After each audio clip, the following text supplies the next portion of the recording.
Good morning friends.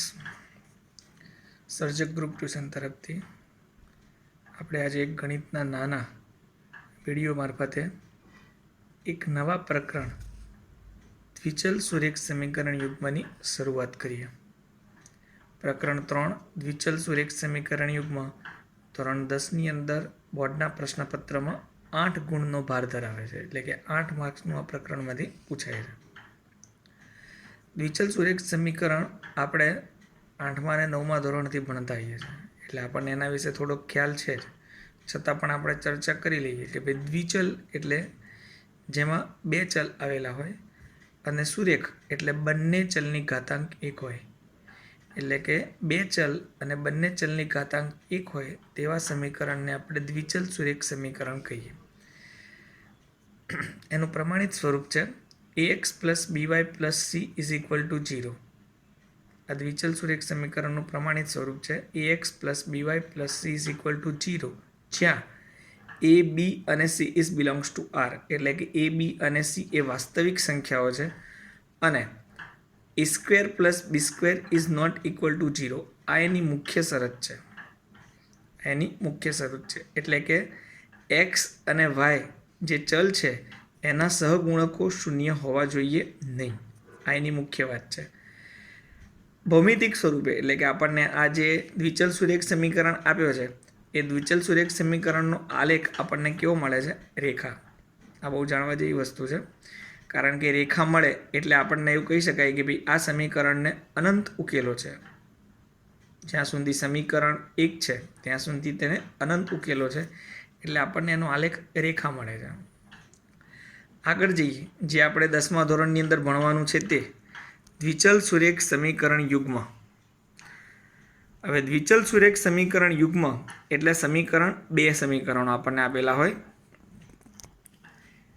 a1x + b1y + c1 = 0 અને બીજું છે a2x + b2y + c2 = 0. આ બે સમીકરણ છે એ સમીકરણ યુગ્મ કહેવાય.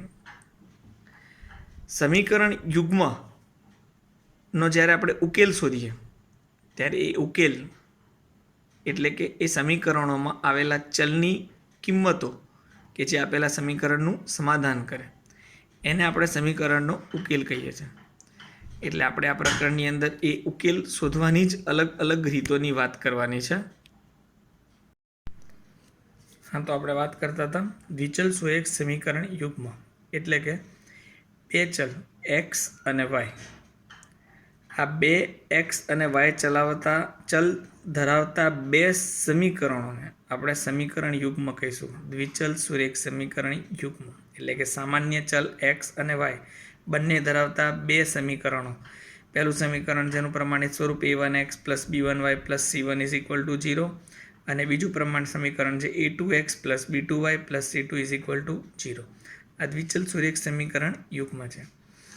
આના ઉકેલ માટે, આ સમીકરણ યુગ્મના ઉકેલ માટેની આપણી પાસે 3 શક્યતાઓ છે. સમીકરણ યુગ્મને ઉકેલવા માટેની અલગ અલગ રીતો છે. એમાંની એક રીત આલેખની રીત પણ છે, એટલે આપણે આલેખની રીતથી જ ચર્ચાની શરૂઆત કરીએ અત્યારે, કારણ કે શરૂઆતમાં પહેલી રીત આલેખની જ આવે છે.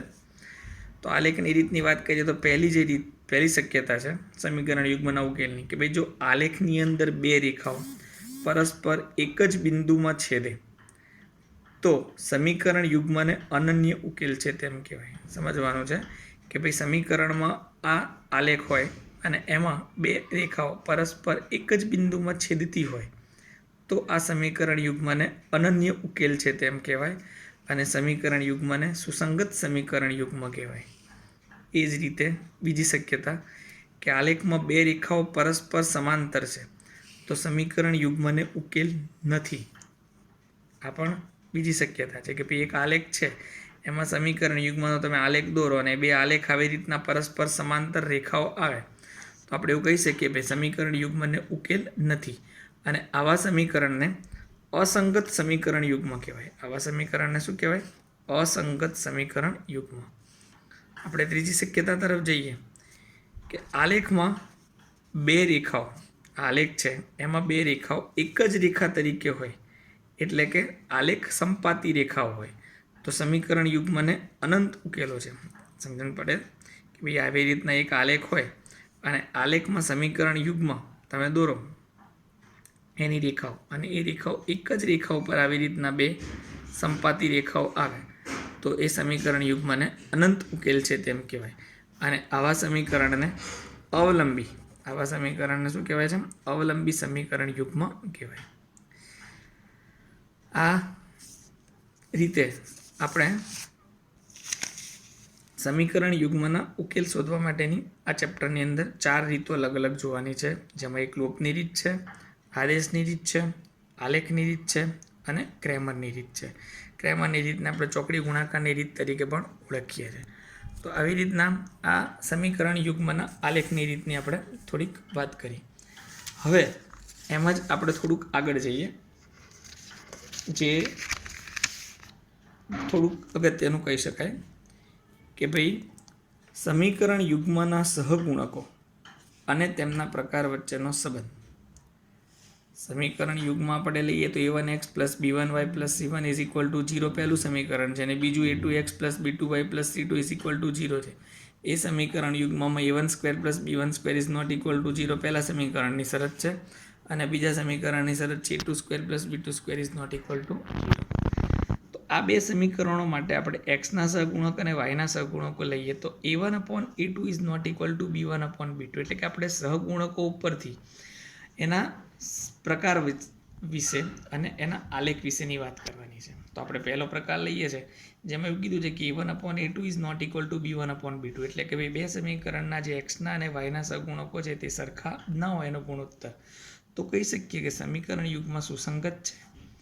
એનો આલેખ બે છેદતી રેખા આવે, એટલે કે બે રેખાઓ એકબીજીને એક બિંદુમાં છેદે છે, અને જ્યાં છેદે છે તે જ સમીકરણ યુગ્મનો ઉકેલ કહેવાય, એટલે કે અનન્ય ઉકેલ છે તેમ કહેવાય. એટલે આપણી કઈ શરત છે? પહેલી શરત.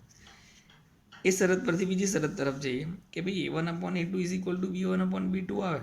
a1 અને a2 અને b1 અને b2નો ગુણોત્તર સરખો આવે, પણ c1 અપોન c2 એટલે કે જે અચળ પદ છે તે જો અલગ અલગ હોય તો સમીકરણ યુગ્મ અસંગત છે. પહેલામાં આપણે કીધું હતું કે સમીકરણ સુસંગત છે, આમાં એવું કહીએ છીએ કે સમીકરણ યુગ્મ અસંગત છે. અસંગત હોય એટલે એના જે આલેખ છે એમાં જોઈ શકાય છે કે આ બંને આલેખની અંદર રેખાઓ કેવી આવે છે? પરસ્પર સમાંતર રેખાઓ આવે છે. પરસ્પર સમાંતર રેખાઓ આવે એટલે છેદતી નથી, ને છેદતી નથી એટલે સમીકરણ યુગ્મને ઉકેલ મળે નહીં.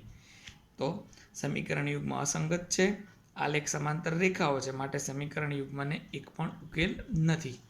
એ જ રીતે ત્રીજી શક્યતા તરફ જઈએ આપણે કે જો a1 upon a2 is equal to b1 upon b2 is equal two c1 upon c2, એટલે કે ત્રણેય ગુણોત્તર a1 b1 a2 b1 b2 અને c1 c2 સરખા હોય તો સમીકરણ યુગ્મ તો સુસંગત છે જ, પણ એવા સમીકરણને અવલંબી સમીકરણ કહેવાય. એવા સમીકરણને શું કહીશું આપણે? અવલંબી સમીકરણ કહેવાય. એનો આલેખ જોઈએ આપણે તો દેખાય છે કે એક આલેખ છે, રેખા છે, એની પર આપણને બીજી રેખા મળે છે, એટલે એક જ રેખા ઉપર બે રેખા આવે એટલે સંપાતી રેખાઓ કહેવાય. આવા સમીકરણને અનંત ઉકેલ છે તેમ કહેવાય. આવી સમીકરણ યુગ્મને કેવા ઉકેલ છે? અનંત. અને આલેખ એનો કેવો મળે છે? સંપાતી રેખાઓ. તો આ આપણા માટે ખૂબ અગત્યનું છે. આની અંદરથી ઘણા બધા નાના નાના પ્રશ્નો પણ આપણને પૂછી શકાય એમ છે, એટલે આપણે આ જાણવું જરૂરી છે. આપણને ખ્યાલ આવી જ ગયો હશે કે a1 upon a2 is not equal to b1 upon b2, તો આલેખ એનો બે છેદતી રેખા સમીકરણને અનન્ય ઉકેલ મળે. a1 a2 અને b1 b2 સરખા હોય પણ c1 અને c2 સરખા ના હોય તો અસંગત સમીકરણ યુગ્મ. આલેખ બે સમાંતર રેખાઓ અને સમાંતર રેખાઓ એટલે એને ઉકેલ મળે નહીં.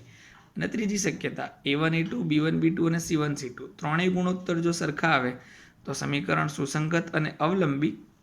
આલેખ બે સંપાતી રેખાઓ જોવા મળે અને સમીકરણ યુગ્મને અનંત ઉકેલ છે તેમ કહેવાય. મિત્રો, આટલી આ પ્રકરણની નાની થિયરી છે. આ થિયરીને સમજ્યા પછી હવે આપણે એના ઉકેલની જે અલગ અલગ 4 રીતો છે એ રીતો તરફ જઈશું. સૌ પ્રથમ આપણે લોપની રીત શીખીશું, ત્યારબાદ ચોકડી ગુણાકારની રીત શીખીશું, જેને આપણે ક્રેમરની રીત કહીએ છીએ. ત્યારબાદ આપણે આદેશની રીત જોઈશું, અને ત્યારબાદ છેલ્લે આલેખની રીત. આલેખની રીત આપણને કદાચ ઓનલાઈન વિડીયોમાં ન ફાવે તો પણ આપણે પ્રયત્ન કરીશું. જો લોકડાઉન નહીં ખુલે તો આવી રીતના ઓનલાઈન વિડીયો મારફતે જ આપણે અલગ અલગ પ્રકરણોની માહિતી જોતા જઈશું. તો જો આપને આ પસંદ ફાવે તો મનોજ સર સાથે વાત કરજો, તો આપણે આવા વિડીયો મારફતે આગળ આ પ્રકરણનો અભ્યાસ પૂર્ણ કરીશું. Thank you.